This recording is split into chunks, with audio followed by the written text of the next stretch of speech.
try to do like the fact. I just want to because I mean that way I'll mainly actually have a lot of dogs in there that actually go on. So, but fortunately for back home, that I don't have to well, I'm living like right now.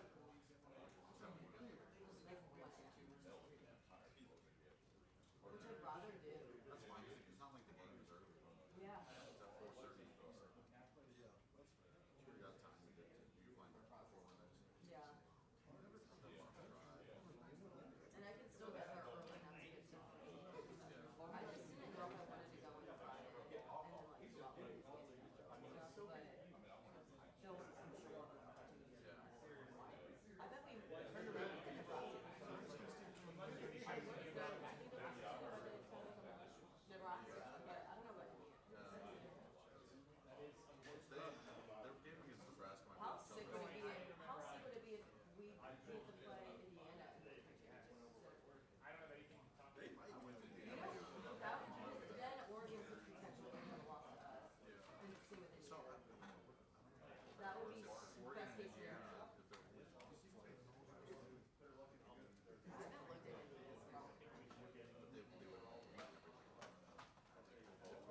at Indiana. I haven't looked at the other shoes. It would come down to not be a fast election. Well, they do based off the way the committee's doing it. I think it's that they we had the same rule that.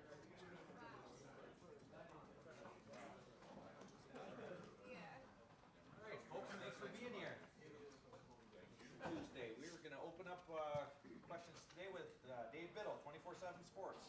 Coach, your red zone offense has been very efficient this year. I think you guys are first in college football in scoring touchdowns in the red zone. I know that was an area last year maybe you guys struggled. What has it been? Will and the RPO, Chip's influence, just what has really been the reason? Yeah, I think the execution's been good. I think Will's ability to run and some of the throws we've made has definitely made a difference there. But it's going to be important this week. Is you know, you got to score touchdowns in the red area. We got to stop them in the red area. You know, it's something we typically work on Wednesday. But yeah, I mean, I think you know it's the execution, but it's the approach and scheme as well. Dan Hope, 11 Warriors. Ryan, I think Big Ten teams are 1-8 this year when they've had to go across 2 time zones for a road trip. What do you view as the biggest challenges of a long road trip like this, and how do you guys overcome that? Yeah, I don't really see it as much of a challenge that way. I think it's a 4.5-hour flight. It's a couple hours more than Nebraska, and we're going to stay on East Coast time, and I think we got a good plan. You know, we're going to stay on our time schedule, and it, you know, the way that, you know, the time of the game and everything fits kind of how we practice. So, you know, we're not going to look too much into it. When it's something you haven't, nobody on this team has really done before, is it something that you have to prepare them for at all? I don't think so. Again, it's only a couple hours more than Nebraska, so that's kind of how we're looking at it, and not making it a bigger deal than it is. Whitney Hardy, far left, WCMH. Brian, we talk about so many different positions on the defense, but one we never really have to talk about much is the cornerbacks. I mean, just how much of a luxury is it to have a guy on each side who can go one-on-one and shut guys down? Yeah, and they're going to get challenged this week in a lot of different areas, but you know, those guys are a big part of the defense, and you know, every little piece matters when you're on defense. But that's a big part of it, and you know, they have a big challenge this week, and good to see Davison, you know, get his hands on one last week. That was big, and you know, Denzel got one the week before. So you know, we got to have a great Tuesday practice right here, and know that you know they're going to look to really challenge our guys on the outside. Davison specifically, how have you seen him grow? And you mentioned the interception. What is that going to do for?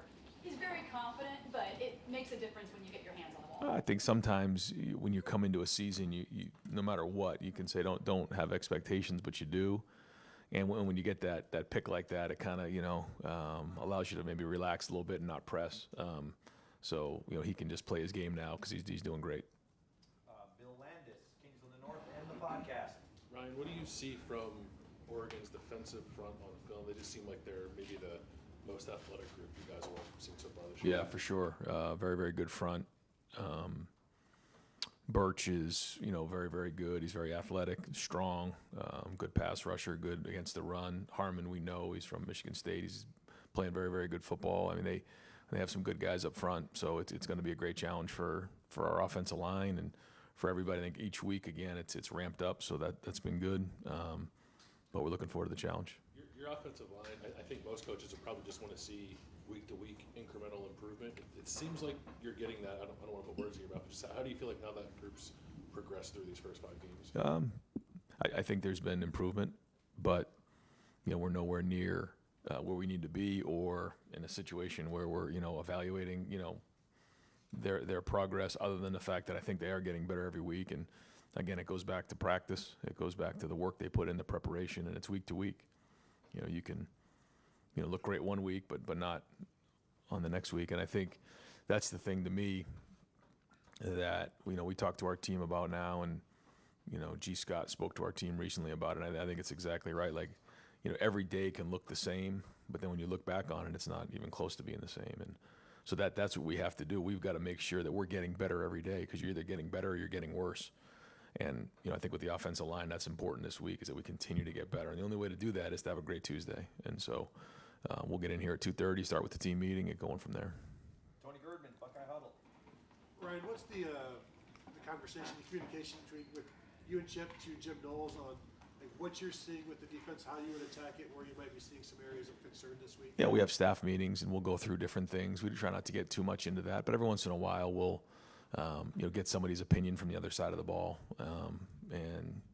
So every once in a while I'll go down with the scouts and give them, what I think are some different things that they need to prepare for. But at the end of the day, Jim's the head coach of the defense, and he's going to, run the defense. But it's been good to get feedback from both sides of the ball in those staff meetings. But yeah, it's usually just kind of, 30,000-foot view, kind of conversations. Stephen Means, Cleveland.com. Obviously, big game for Will, and he's not new to this. He's played in some big games before, but maybe this is a weird way to ask this, but just what lets you know that he's maybe ready for this moment? Well, he came here for a reason. He came here to play in games like this, and he's played in games like this, but he's excited to do that, and his preparation's going to be the same. We always say that it's about us. Now, that being said, we got to be experts at our opponent and know our opponent cold, but it doesn't change our preparation. If our preparation has been, to our standard up to this point, we just need to continue to do what we've been doing. So he's been looking forward to this game. Obviously, we all have been. So when the schedule came out, and so he's going to have a great week of preparation. But there's a reason you come to Ohio State, and there's a reason he came, and for games like this. Did you evaluate Dylan at all when you guys were searching around in the portal? What do you think of him as a football player, Dylan Gabriel? I think he's a very good player. I think he's played a lot of football. He's experienced. He gets the ball out of his hand quickly. He's accurate, very accomplished. He's his production speaks for itself, and his numbers overall, his body of work, and I think he's playing very well. Spencer Holbrook, Letterman Row. Ryan, Tabor played, I think, all but 3 or 4 snaps there at right guard. Did he do something in practice that made you guys think that he should be there for the full Iowa game? And then do you think that's something that you guys are going to keep doing moving forward? Probably, but we'll see again. We'll keep evaluating on a week-to-week basis, but he is getting better. And we felt like he could handle those guys inside and gave us the best chance in that moment to win the game. So, we'll kind of, again, evaluate it this week. But if he continues to improve and continues to do what he's doing, then it'll look the same. Jeff Gilbert, Press Pros. Ryan, you could have drawn any of these 4 teams out west this year. You got Oregon. It turns out this is a really big game this part of the year. What's that mean for your team, for the league, and all that kind of stuff? Well, I think it's great because you get to control your own destiny, because you're playing the best teams in the league on our schedule, and so that part's great. Every time you're playing one of these teams, you're fighting for an opportunity to go to Indianapolis, and that's important. So there's that part of it. Then there's obviously the playoff scenario. So a lot at stake this weekend, which is exactly the way we want it. Joey Kaufman, Columbus Dispatch. Ryan, both of these quarterbacks, Dylan and Will, are super seniors using that extra year of eligibility. Wondering with Will, where does that extra year show up at all when you watch him and evaluate him? Just what's the value of that extra experience? It's probably in the preparation and then in game, having experience and not departing your preparation and what you've done to that point Because I think it's easy when you're a young player, once you get into a game and you get into, a high pressure situation, to all of a sudden abandon all your technique. You see that a lot with young players and sometimes young quarterbacks. And so, both of those guys have played a lot of football and, have the ability to identify what they saw on the sideline, communicate it, and then continue to make adjustments as the game goes on. Was that something when you were evaluating your options at that position this offseason? Was that a trait or a value that something you saw? Other than the fact that they had a bunch of snaps under their belt, I mean, it's kind of hard to evaluate something like that. So you're actually in it with them, but both very, very intelligent. And, the people, really what you do in that moment is you call people that worked with them. With Seth, Bill O'Brien had worked with them, and you call around and you ask people, hey, tell me about this player. What was that like? People who were in the building, Sam Petito was at Alabama. So you just kind of ask around because there's only so much you can tell off of film and meeting with somebody. But both were very mature, and then played a lot of football and came very highly recommended. Cameron Teague Robinson, The Athletic. Brian, kind of off that, when you are evaluating Will, and when you in the transfer portal, you see the big games, the Big 12 title game, the game against Texas last year. Is there anything you can see on film? Obviously, like you said, you need them in-house to see them like firsthand. But anything you see on film that stands out just with him in big games that you think contributes? Well, I think a big part is his legs, and having the ability to make a difference with his legs. And you'll always, when you're starting, at the end of a season, you start backwards and kind of almost try to almost reverse engineer the whole roster. And it starts with that, is that, the ability to, use your legs is really, really important, because that becomes the X factor. And he can do that. And so it kind of goes from there. And we kind of made that decision, and felt like that was important for us. And so then it kind of, went from there. And, all the other things are, for him, his size and his intelligence and his ability to throw the ball and, throw accurately in the red zone, and third down. Those are all really big traits that you need in big games. So I think, we're all still learning about Will because he's only been here for, 6 months or whatever it's been. But we're learning quickly as these games are coming and going. Dylan Davis, Delaware Gazette. Ryan, you have a veteran team this year. Does that change anything about the way you approach games like this, the way you prepare this week, the way you talk about it? Does that change at all based on the kind of team you have, or is it just business as usual? I mean, I think you always, try to make sure you identify the things that, fit the team that you have, for sure. But there's a lot of things that are consistent with every week. You all of a sudden you don't just change because, it's a quote unquote big game. They're all big. But, you want to make sure that you're also, like you said, tailoring it to the guys that you have. And so, if we say it's about us all the time, then it's about us in the games like this, which it is. So we're going to continue with the same routine. Our guys like that routine. And it's our job as coaches to make sure we give them a clean plan that they can go play. They shouldn't be thinking on Saturday night. Adam King, WBNS 10 TV. Obviously, a couple Oregon ties on the staff. Chip coached there, but he also coached against them at UCLA, and then with Coach Laughlin. Have you leaned on them at all? Have you learned anything from them about the Ducks, and how much have they helped you guys get ready for this? Yeah, they have good information. And when you're somewhere, you have a feel for the place, and so good information there. But ultimately, it's going to come down to the players on the field, and who's going to run the football and stop the run and take care of the ball. Steve Hellwagen, 24/7 Sports. Yeah, Coach, look at their Boise game. I think they had a kick return and a punt return for touchdowns. They did, just yeah. how critical, as closely matched as your two teams are, that one play in special teams could really decide this. And you guys haven't had to cover a lot of kicks and punts, but maybe this week. Yeah, every play is going to matter in a game like this, and both returners are dynamic. And I think that's the thing we talk about all the time, is the issues are always there, and it can come down to one play. And we say that week in and week out here on Sunday meetings, and now it's for real. So, and you never know when that one play is going to come. But you're right. Every play is going to matter. Every inch is going to matter. In all three phases. Front row left, Jake Trotter, ESPN. Yeah, Ryan, your shared experiences with Chip growing up same hometown, same high school, same college, and then your history together. How has that impacted, the way you work together, relate together, and then trust one another? Yeah, I think that's probably the biggest word is trust. Is that when you have trust, you get through a lot of, just wasted time, because you can be direct with somebody and know that you care about them, and no matter what is said, you can kind of put your arm around each other afterwards. I say that a lot because that's it. I think the other thing is having familiarity of just how each other think. You can get through a lot of conversation, revisiting some things you've done in the past. Things that have worked, things that haven't worked, things that you've tried together before, philosophically. All those things I think allow us to work efficiently. How has he impacted you and your coaching career? You haven't been together all the time, but obviously we're together at UNH. Yeah, probably the biggest influence in my life in football, just from when it started. In my hometown of Manchester, he kind of was the first one to kind of really get into college coaching, and then recruited me to go to the University of New Hampshire.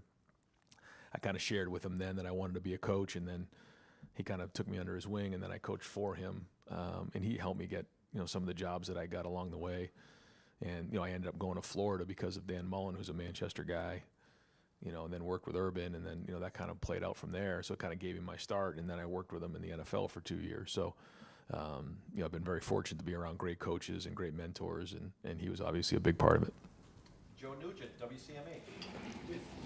With the Ducks leading the country in completion percentage, what makes them so dangerous in that area? Well, they get the ball out quick, and Gabriel's very accurate, and they have really good playmakers out in space, and they make you defend the field, from sideline to sideline, and then they take their shots. So they play very, very fast, and so you got to be on your game.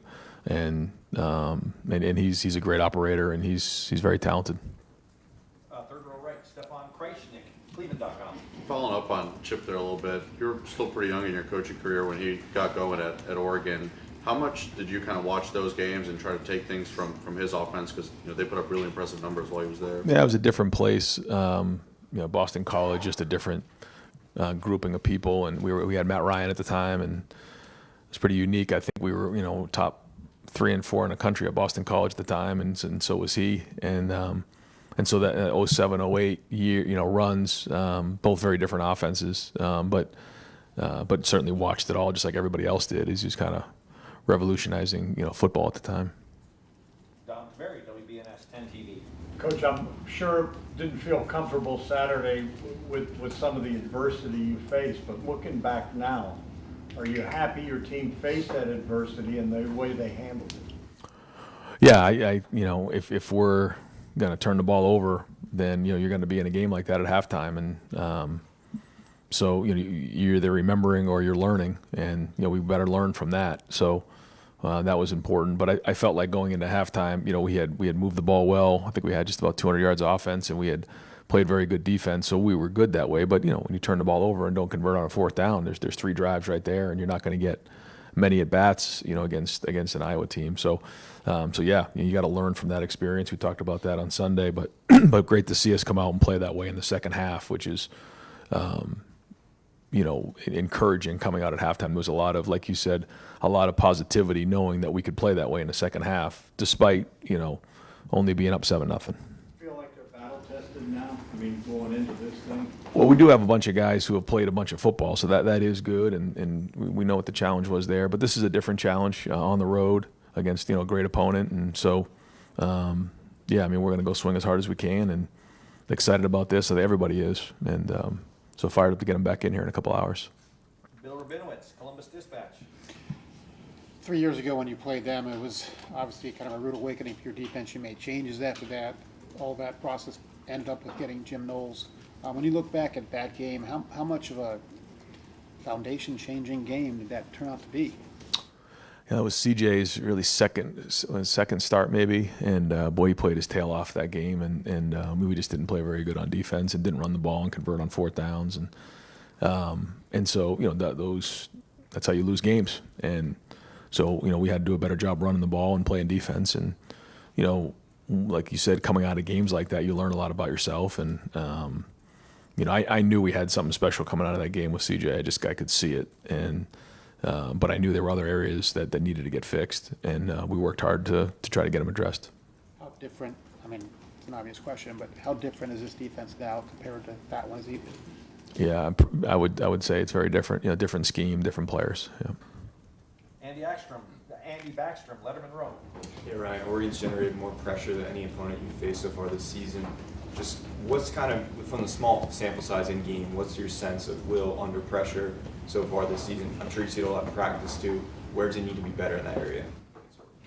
I mean, it's just everything gets ramped up, and we got to make sure that we're doing a great job in protection, knowing that we have a really good front we're going against, and that we're doing a great job of getting open.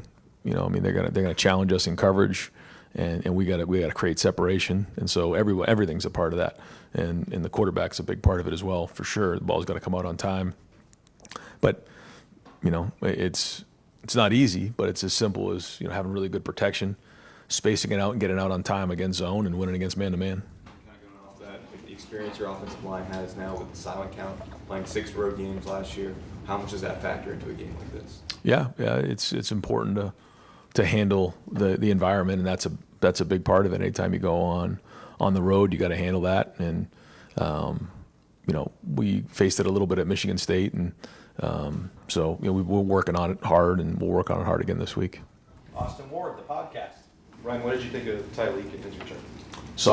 Solid, just getting his hands on people, knocking people back. I thought he and Ty were really good in the game, and along with a few other guys too. But yeah, it was good to get him back inside, and obviously you could feel his presence in there.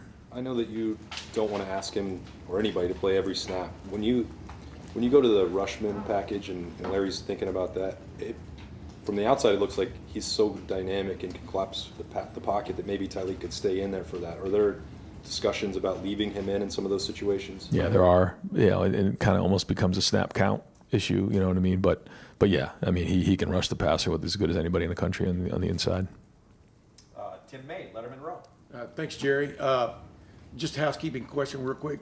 Did Chip ever try to hire you before y'all hooked up with the Eagles? Yeah, for sure. We had talked about different opportunities.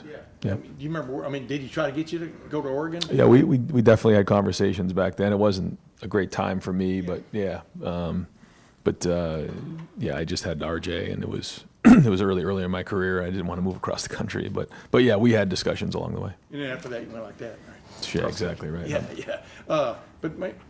Has Quinshon, have you gotten what you thought you'd get out of Quinshon and Travion to this point from the standpoint, Travion healthy now, the way he looks? Quinshon, I just want your reaction to the way he runs. Is he even more violent, more, headstrong, whatever the word is you want to call it, the way he runs? I mean, the power he brings, et cetera. What's been your impression of that group? Yeah, everything you just said. Yeah, everything you just said. And I think the only way that you can do that is when you have two guys who are team players who understand, what it means to win as a team. And so we're going to need them both this weekend, and they're both running really hard. And yeah, it's been fun to watch both of those guys improve this year. I think Travion's running really well. I think Quinshon is exactly what you just said. He runs really hard and violent. And, he wants the ball, and so does Trey. But they've been great, and we're going to need them this week. Got to take care of the football and run downhill. Do you feel like I've done a good job of not having one package for one and one for the other? You understand what I'm saying? Or Yeah. Is it? Yeah, we That's do. what I'm talking about not doing. You know what I'm talking about. Chip, Yeah. I asked Chip about that a couple of weeks ago. Yeah, they both can do. They both can. They're 3-down backs, so they can protect. They can run routes, and they can run. All the different schemes that we run. Yeah. Andy Anders, 11 Warriors. Yeah, you touched on it some already, but just the challenge this Oregon offense presents when you have 3 receivers the caliber they have and a tight end as good as they have, spacing the field. Yeah, athletes all over the place, and running backs very good, and so yeah, I mean it's the same thing we're looking for on offense. Is you try to have enough weapons out there that you can't just narrow down on one thing. So yeah, I mean they're going to put you in space and try to spread you out, and so you got to win your one-on-one battles. Pat Murphy, 24/7 Sports. Ryan, you were talking about Oregon's offense just now. I think a lot of people still think of it similarly to when Chip was there, but how does Dan Lanning put his impact, especially on the defensive side? What do you see that makes this a Dan Lanning program? Yeah, I just think over time, yeah, it's changed a lot from when Chip was there, and yeah, Dan's got his own style and his own scheme on both sides of the ball, and different coordinators, and but you know, from back when Chip was there, and even before that to where they are now, you know, again, one of the best teams in one of the best programs in the country, and they do a great job, and you know, and they play hard. Does that defense remind you of the Georgia defense you guys saw a few years ago? I think there's a lot of, you know, differences there. I know that, you know, you just kind of watch it and you say, well, it's the same tree and everything, but there's some similarities, but there's a lot of differences there as well. And you know, because you try to do everything you can to fit your scheme to what your players can do well, and it's different players, but a lot there's certainly things in common. And final questions, Tim Hall, 97.1 The Fan. Hey Ryan, I'm wondering, last year was talked about the rules changes with the clocks not stopping after a first down throughout the entirety of the game. This year, the 2-minute warning has had a pretty good impact. I'm just wondering if you like that being in college football, if that helps you manage your timeouts a little bit differently, especially in the second half. Yeah, it's different because you do have to manage it different. But you know, and I think the idea was that, you know, less TV timeouts. I think we were close to either 5 or 6 TV timeouts in the second quarter of the game the other day. So it's just something you got to handle and deal with. And so you got to keep the guys moving, and you know, that is what it is. In terms of the rule changes with the clock running, yeah, I kind of found out today that I think we're averaging 67 plays a game, which is just about 20 some odd plays less than we would have like in 17 or 18. So it is very, very different. You know, that's a lot of football, but that is the game. That's how the game's being played now. So, but again, you know, the game of football hasn't changed. It's just the number of plays and how it's you know, how it's run. Typically, in a perfect world, do you like to keep all your timeouts in the second half, especially when you're in, you know, a huge game like this one coming up? Well, you want to use them when they both, you know, they best maximize your opportunity to win the game. You certainly don't want to use them to, you know, for organization or something like that. You want to use them, you know, to help you schematically or in terms of, you know, you working the clock. So, but there's a lot that comes into that. There's a lot of work we do behind the scenes to make sure we're prepared to do that. And you can see kind of how we did at the end of the first half the other day, and that's all thought out ahead of time to make sure that we're all on the same page on how we're attacking that. Coach, thank you very much. Thanks, guys.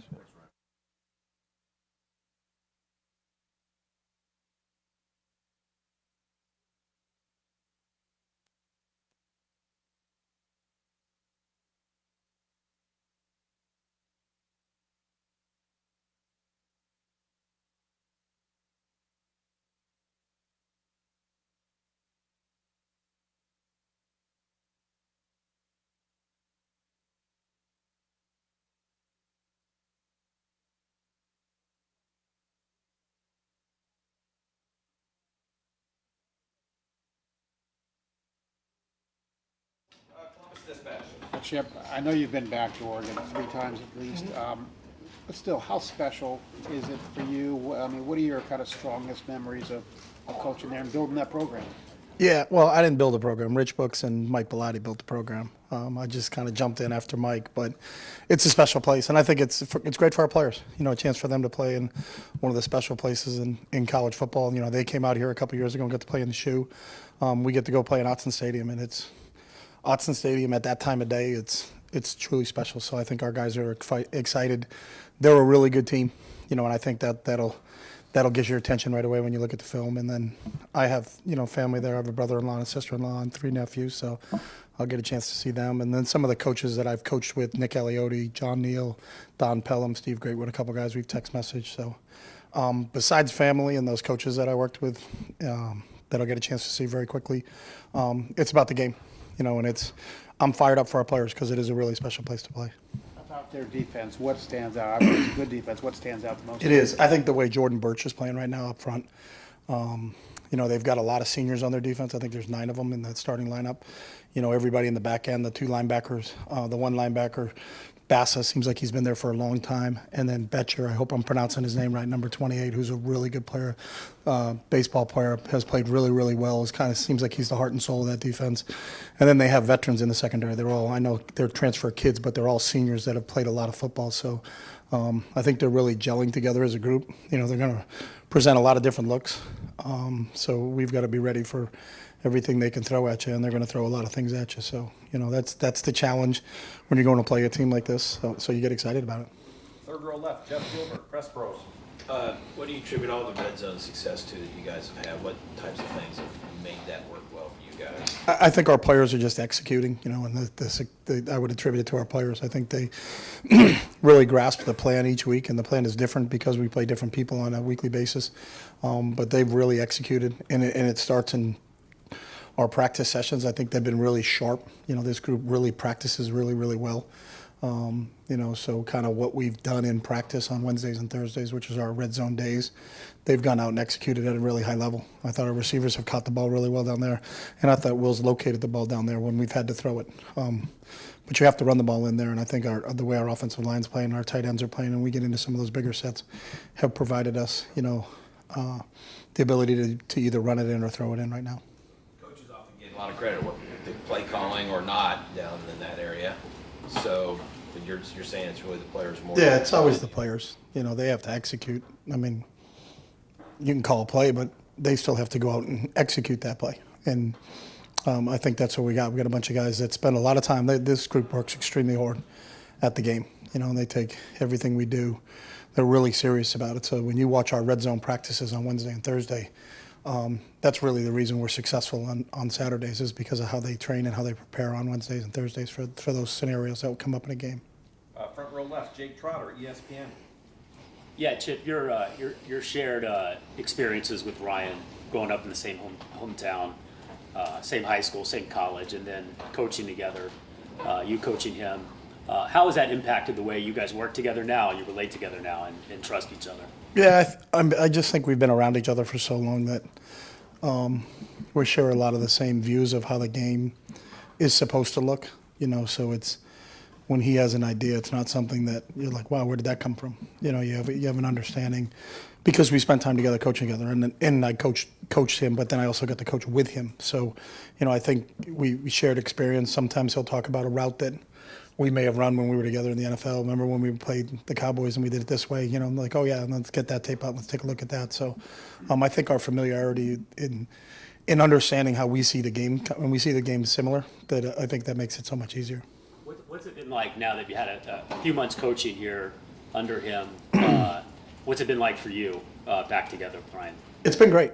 I mean, it's all about what we really care about. It's about football, and he gets pulled out of some meetings sometimes, and obviously that's what happens to a head coach. You know, there are other things on his plate besides just the offense, and the fact that I can stay in there with Brian Hartline and Justin Fry and Carlos Lachlan and Keenan Bailey, you know, we'll continue to grind on what we got to do, and then when he comes back in, we kind of present what we came up with, and most of the time we're always on the same page. Or, you know, it's, hey, why don't you look at it a little bit like this, and then they can kind of give you a new idea, and you can get a little bit more traction doing it that way. But I think we understand both of our backgrounds, so I think that's what makes it so easy for us to have conversations about it. Wide left, Whitney Harding, WCMH. Hey Chip, you mentioned Jordan Birch. From what you've seen, what makes him so special? Yeah, I think his athletic ability for such a big player. You know, he's listed at 6'5", 290, but he plays defensive end. Most guys that big are the interior defensive linemen. You know, so he's a really athletic guy, and you know he had a huge game against Michigan State last Friday night.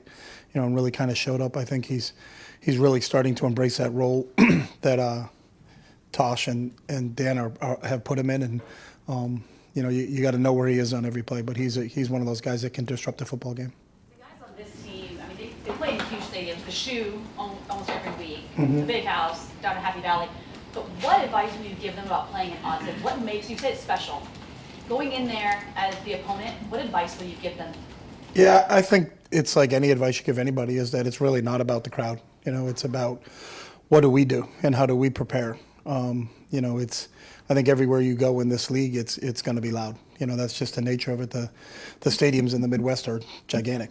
You know, and I think this group has had a lot of experience playing in big stadiums. So, I think no matter where we were going, whether it was to Autzen or to the Big House or up to Camp Randall or any place like that in between, is that you really don't concentrate on the stadium. You're really concentrating on the opponent, and you just turn the tape on, and that will have your attention. It's about the Ohio State football players versus the Oregon football players, and it's not about the environment that you're playing in. It's about the game itself. So. Front row right, Tim May, Letterman Row. Oh, thanks, Jerry. Is it over? Because this is usually the last question. All right, there we go. I'm gonna try to just ask one. Just one. Yeah. No follow-ups. I don't want to hog it. What have you learned about Quinshon Judkins? Obviously, Trayvon was a returning player. You weren't here last year either, but both of those guys, but especially Quinshon, that maybe you didn't know about him from the violent way he runs the football, et cetera. What has really gotten you going about watching Quinshon play? Yeah, he had a game the other day that wasn't that well blocked, but it was still a 12-yard game. You know what I'm saying? Yeah, I had just seen highlights because obviously, we weren't in the same league and didn't play them. So, I'd see highlights on a Saturday and knew he was really talented, knew he had run for a lot of yards there. Came from a really well-coached scheme. Lane does a great job and did a great job with him. But, I think seeing his physicality, because normally, we're not tackling and taking guys down in practice. So, we're usually just studying the running back up. And the running back has to give a little bit because he's not trying to run over a defensive player because the defensive player is not trying to tackle him. So, when you really see him live in games and see here comes an unblocked guy, I look back to the Marshall game where the linebacker was unblocked and he just kind of tossed him to the ground. I think it's his physicality running with the football. Not that I didn't think he had it. It's just I'd never seen him in those situations before. So he's got really good vision and he's got great feet for a big player. He's 220 pounds and I had noticed that right at the beginning because when we're doing run-throughs and things like that, you watch him navigate and make a decision on where he's going through a hole, and then when he sticks his foot in the ground, he takes off. But then I think when you see him in games, like you guys have seen him in games, and for us, it's really the first 5 times I've seen him have been the same 5 times you guys have seen him in a game, and it's his physicality when he has the ball in his hands that I think kind of can separate him from some other backs. Austin Ward, the podcast. Chip, you talked about the execution in the red zone situations. What did you see on the 4th down attempt? And I don't know what the process was to go empty in that situation. You don't get a mulligan in those situations, I guess. But what happened on that play, and would that impact anything moving forward for you? No, I think every game is different. So how people defend certain things, it's sometimes you got to give credit to them. I think they did a decent job with penetration, and kind of reestablishing the line of scrimmage there a little bit. So. We couldn't stay on track in terms of the path that we wanted to start the quarterback on, and really it was just a little bit of knockback that affected us on that. But when it's 4th and 2, a little bit of knockback can affect you. Bill Landis, Kings of the North. I have a technical question, I guess. I feel like a lot of times when you see quarterbacks in the pistol, they just sort of spin and hand the ball to the running back, and you guys were having Will kind of step back and like kind of two-handed. What does changing the footwork out of that look provide you guys that sort of just like spinning around and handing it off will give you? Yeah, well, we're not the first to do that. So I know. I haven't seen it here before. Say that again? I haven't seen it here before. Oh, okay. Yeah.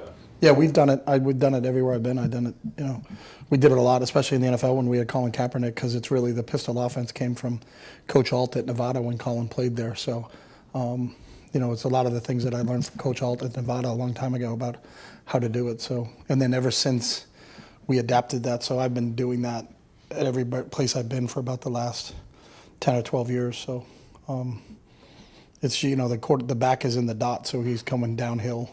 And I think some running backs like that a little bit better. Some running backs like being on the side a little bit better. So it's just, do you want asparagus or do you want Brussels sprouts?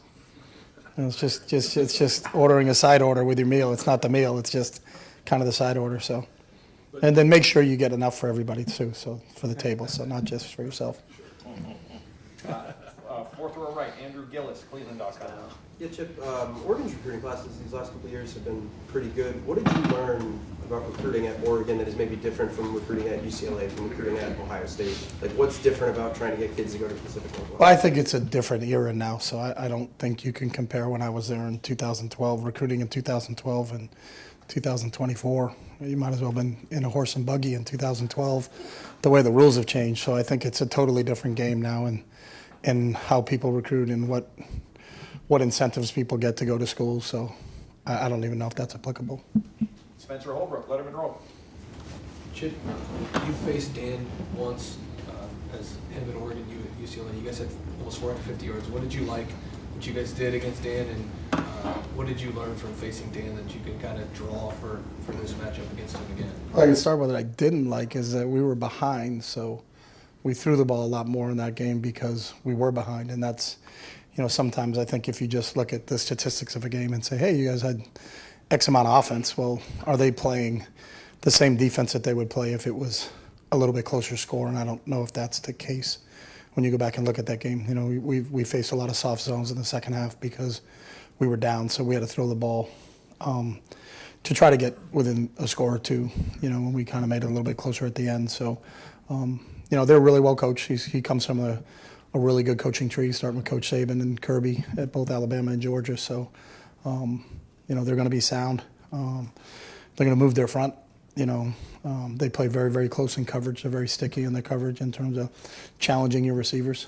And there's a lot on the plates of the linebackers, but I think their linebackers are really well coached, and I think they handle it really well.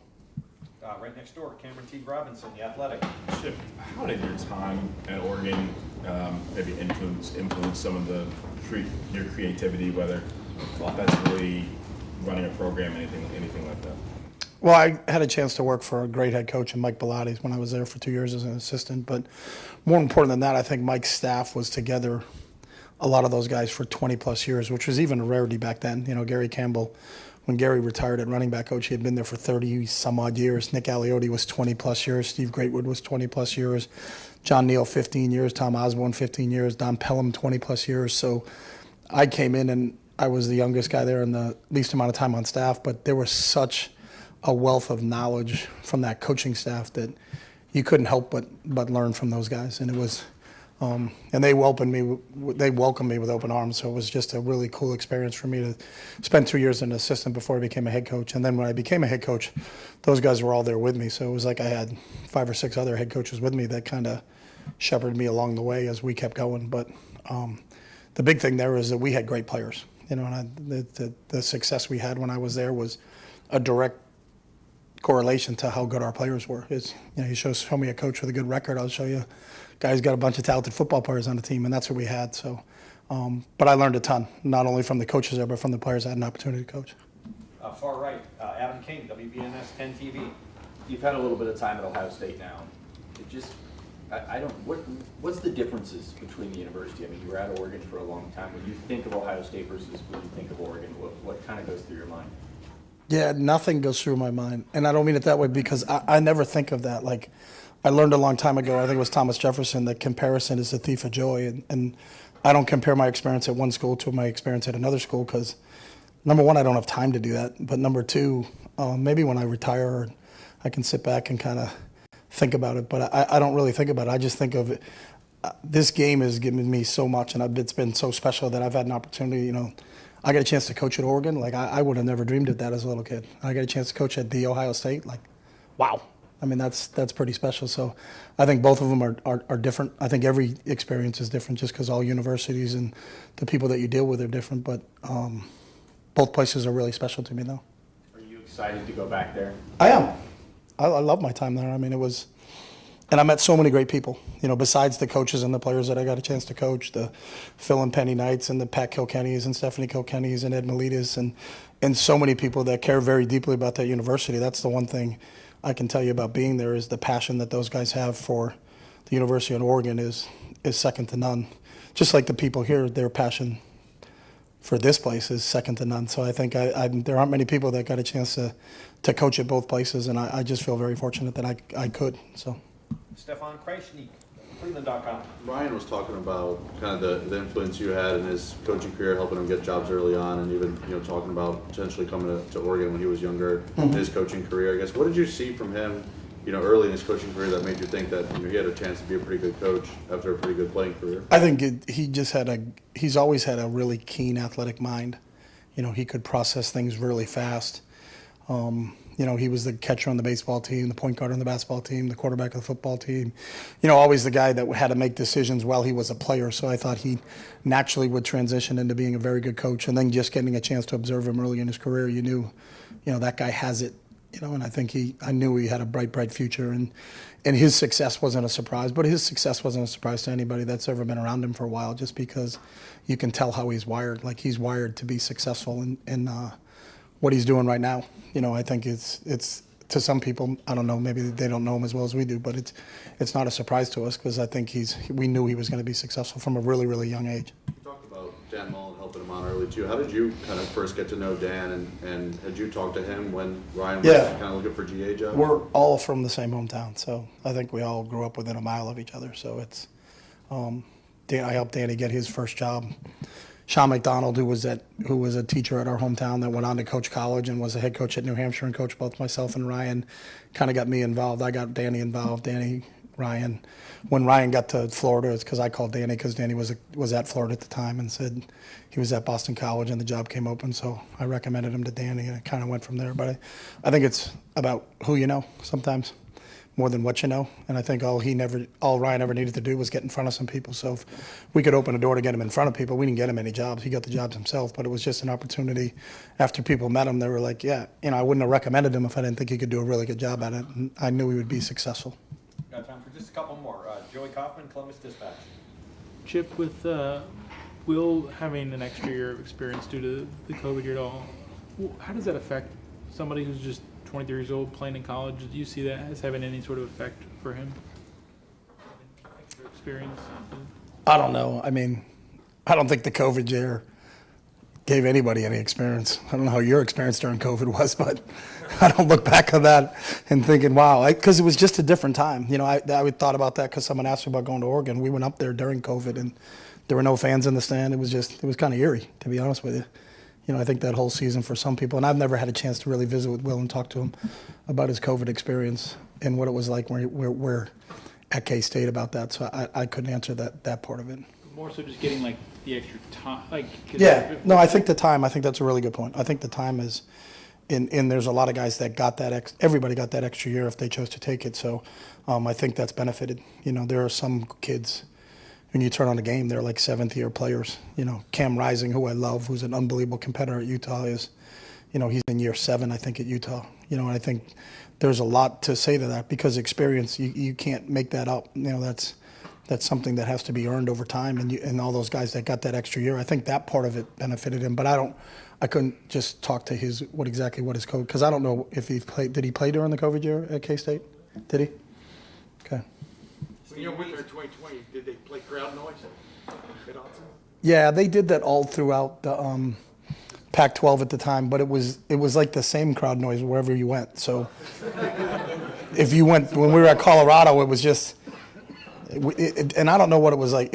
On the West Coast, it was a lot different during COVID. So we had no fans, nothing in any of our venues. And it was just, we played a game on a Sunday morning at 9 a.m. against Cal, because our game at Utah got canceled the day before. And it was because they didn't have enough players. And then Cal's game got canceled against Arizona State. So they said, why don't you guys play each other? And it's like, go meet in a park and let's go play. So it was just different.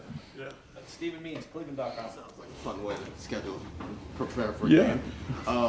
College football playoff. I know he's obviously a lot older now. His demeanor, everything has changed. But do you remember the first big game you guys played with Ryan Day as your starting quarterback, and what maybe his demeanor was like heading into that game? Yeah, I think it was very similar. So he started, right at the beginning. I think we opened up against Rhode Island, and he played really well in that opening game. But he's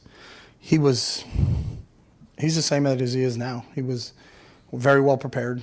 He knew what he was facing and knew who he was facing, and studied it. Any advantage he could get from his preparation, he would take advantage of. And then he was just always just so competitive in every situation that, the great thing about him is you never had to motivate him. You didn't have to say, hey, you got to get up. It's a Tuesday practice, and this is who we had. He was already like that, because he's such an intrinsically motivated person that, those are the guys that you love coaching, because you don't have to spend a lot of time on things that aren't X and O's, because he's already dialed in that way. How much of that actually comes with experience versus a guy, just as you're explaining with Ryan, that guy's just kind of built for a moment, regardless of how much experience he does or doesn't have? I think the experience helps you, but I do think there are some people that are built for the moment, and I've always felt that he was one of those guys. Pat Murphy, 24/7 Sports. Chip, you talked about the Oregon defense, or the Dan Lanning defense. What makes a Dan Lanning defense, and specifically the front that you talked about in the movement? Yeah. What are the keys that I only faced him one other time, so I haven't studied Dan to be able to say this is his hallmark traits of this. And then it was 2 years ago because we didn't play him in 23, so I only played him in 22, and that was the first time we faced him. So, but I think there's movement involved in the front. You know, they move in and out of 3 down and 4 down. They can blitz you internally. They can blitz you from the edges. And I think they're always seem to like they're close in coverage. Like there's not, you don't turn the tape on and see a lot of guys running free. You know, I think they do a really good job of mixing their coverages with their fronts. And it can present some problems to you if you're not prepared for it. So, you know, that's the challenge for us this week, is that it's a really well-coordinated defense, both on the front end and on the back end. And last question, deep left, Tim Hall, 96. Oh, I thought you were going Tim May. Chip, how great was it to see Will and Emeka hook up so many times? And as a coach, do you get more of a kick out of, especially the second touchdown, when it is just a perfect throw and a perfect catch, like in the corner of the end zone? Do you get a little more? Do you get a bit more of a kick out of that than seeing just a perfect play open up where somebody's wide open running all the way down the field? No, I think as a coach, you just, when guys make plays, you know, and I think to your point, you're right. When there's a guy running open down the middle of the field and you throw it to him and he catches it, it's, you know, you don't get as excited as you do when it's a throw like the one Will had to Mech, you know, to my left as I was looking out of the box. I thought that was you know, had to put it in one spot and put it in that one spot, and Mech had made that catch. But I'll be honest, just the fan in you, when JJ makes those catches, yeah, that's a little different, you know. You'd like to take credit that, like, we do drills so that he can do that stuff. And Brian does, you know, I'll give Brian credit, they do that. But, you know, sometimes, like those 2 catches at Michigan State and the one he had the other day are the ones that kind of make you go, wow, up top. You know, those are, when I see someone do something spectacular like that probably not many other people can do, that kind of catches your eye also. But I think the plays that are executed like you mentioned, you know, where it has to be a perfectly thrown ball and it can only be put in one spot, and that one spot's a difficult place to catch it, the way Mech did, it's a credit to those guys. But I think it's what you see them do, as I alluded to earlier, on Wednesdays and Thursdays, you know, in our red zone periods is, you know, that was something that we really worked hard on in our red zone period, and they went out and executed it. Coach, thank you very much for your time. All right, thanks, guys. Thanks, Coach. Hey, folks, when we're done with Will Howard, I need you to haul on out of here so we can get this set up. Mike's got responsibilities. I've got some responsibilities. So Mike's going to handle you guys through Will, but hop back out on the indoor as soon as you're done, or the trophy lobby. See everyone tomorrow. Oh yeah, thanks guys. You guys miss me? Back by popular demand, Will Howard, start in the front. I'm back. Hi, Will. Can you just describe your comfort level running the RPO? You seem very comfortable in that. Is that something that you had to build on in your career, or have you always kind of been comfortable in that? Yeah, it's definitely something I've had to build on. You know, if you watch me as a freshman, you know, even me going back, like I just wasn't very comfortable with it. Just the more that I've you know, kind of grown and gotten more experience in it, just feeling, you know, demeanors of guys, you know, is that guy triggering and coming into the box? You know, do I need to pull it and throw it off of him? Like, you know, I've just seen more and more pictures, and doing it more helps. And I think we practiced it a ton this offseason with Coach Kelly, and he puts a big emphasis on it. And I think it just helps our offense, you know, and the better I can be with it, and the more we rep it, and the better I can be with my decisions, you know, the more we can stay on schedule. Well, when you made the decision to come here to Ohio State, how much did the opportunity to play in a top 3 showdown like this factor into your decision? Oh, absolutely. You know, when you come to a place like Ohio State, you want to play on the biggest stage. You know, college game day, you know, all the hype, you know, 2 versus 3 matchup, like this is what you sign up for, and this is what I was looking forward to. And you know, it's a challenge, man. It's fun. This is what college football is all about. This is what you dream about as a kid, man. Like, just, you know, being on this stage, playing in front of you know, a ton of people, and a ton of people watching on TV. Like, it's a dream, man, and it's definitely a big reason why I came here. How do you as a quarterback, prepare yourself to play in a challenging road environment like this? You know, it's hard. I don't want to say there's one way to, kind of go about it. For me, it's just, preparing like I always do and trying to, even maybe heighten, how can I be better with my preparation this week? How can I, work harder? How can I, be the first one in, last one out every single day? Like maybe there's something extra I can do this week. It's a big game, and, you want to say that you don't want to treat any game more than another, but we know how big this one is, and we know it's a big matchup, and we're going to have to be on our stuff. So going into the game, man, just being poised, being confident, and, you just want to, stay neutral, stay level-headed, and be as prepared as you possibly can going into the game. Will, Coach Day was talking about your running in a big game like this and equating numbers, and you've obviously sort of ramped that up each week. Just how comfortable in this offense do you feel doing that as you head into this kind of game? Yeah, very. Everything's on the docket, and we've definitely ramped it up as we've gone, and I think the design quarterback run stuff is definitely going to be more of an emphasis going forward, and I think that it adds an element to our offense, and any time that you can add something that they have to be worried about, or something extra that that can present an issue to a defense. Like, we're going to take every advantage we can get, and I think the quarterback run stuff has been good, and I think we have a lot more up our sleeve, and I'm excited to get it out on the field, and I love doing it. I think it's fun. I think getting my pads downhill and popping people, like, I think it makes you feel more into the game, and I like to, that first hit, kind of warms you up, and it gets you going, man, and it makes you a little more juiced, and it makes it more fun. Well, right here at the front, what stands out to you the most about Oregon's defense? I think they have a solid front. I think their front is they got some dudes. I think number one's a really good player. In the back end, my boy Kobe from Kansas State. He's a good buddy of mine, man. So I'm excited to play against him. They got there's some talented transfers back there, and I think the thing about them is they're so multiple. They can do a lot of different things. They got a lot of good players. They want to play physical.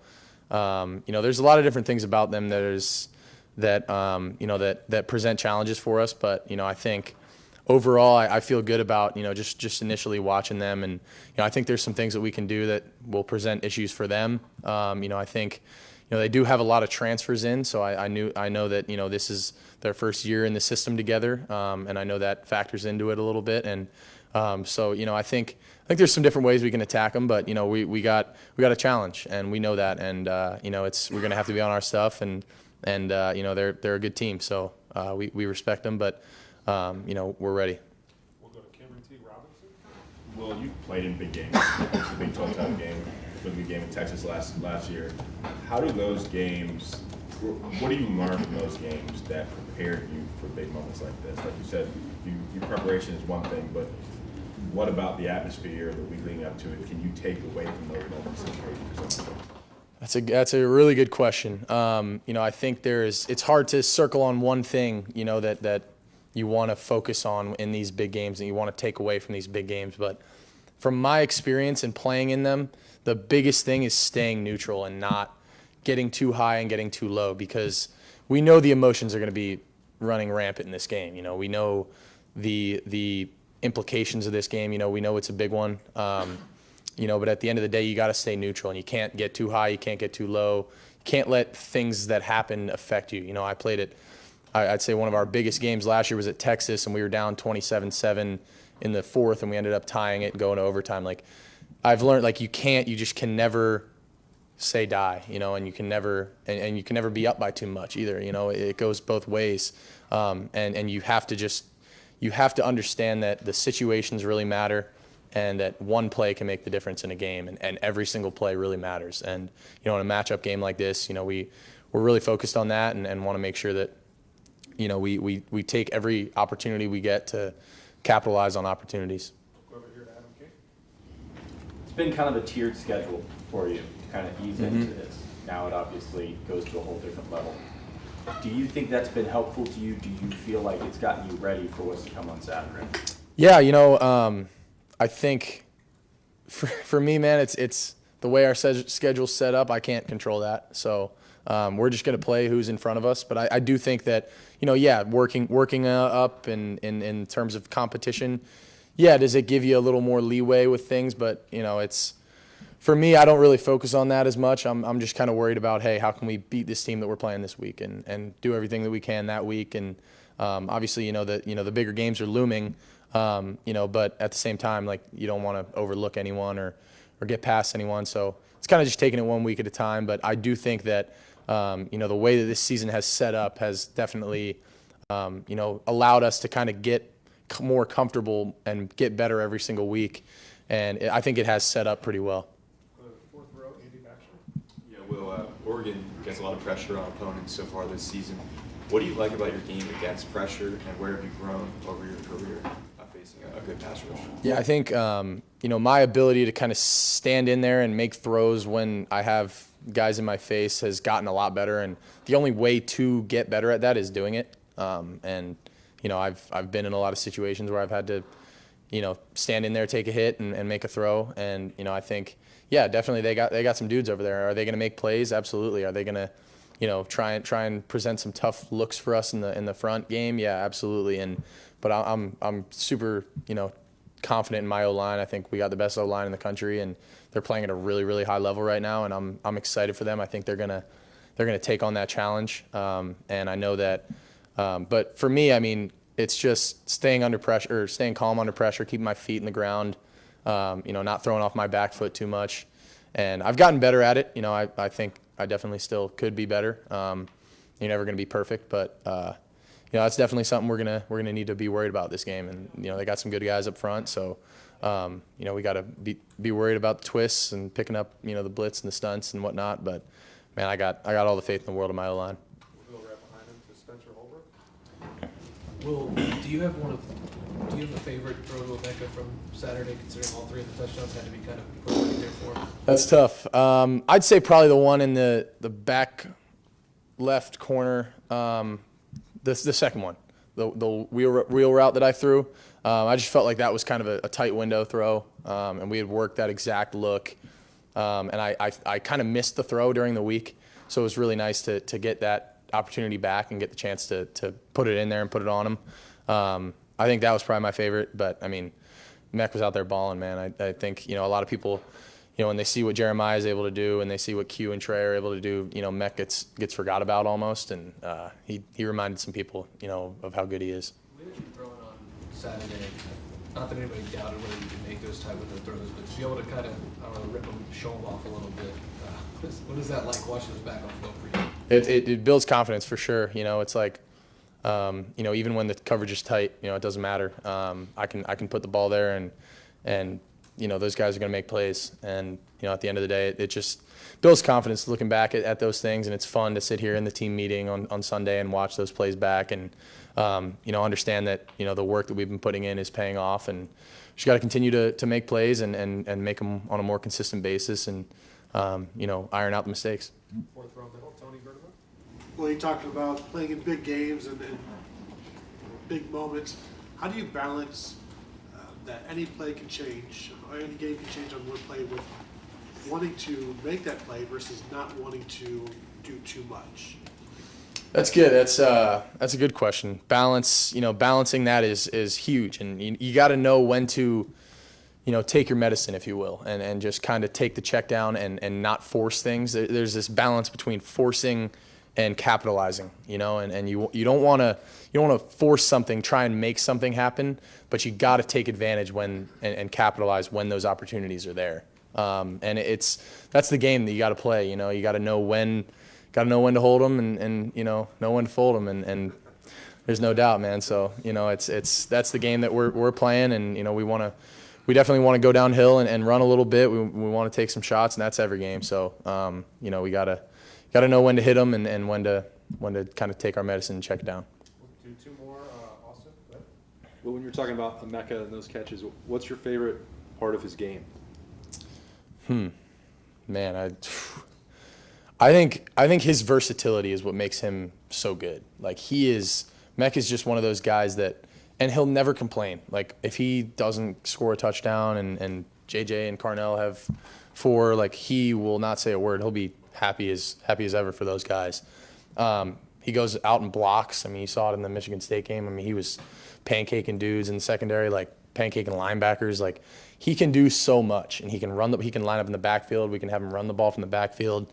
His versatility presents so many challenges for a defense, and you never know how he's going to hit you. If he's going to run inside, run outside. He runs unbelievable routes. Got great hands. I mean, there's not many bad things that you can say about the kid. We'll wrap it up with Joey Coughlin. Will, you and Dylan are both, in terms of eligibility, super seniors. Where does that extra experience help you?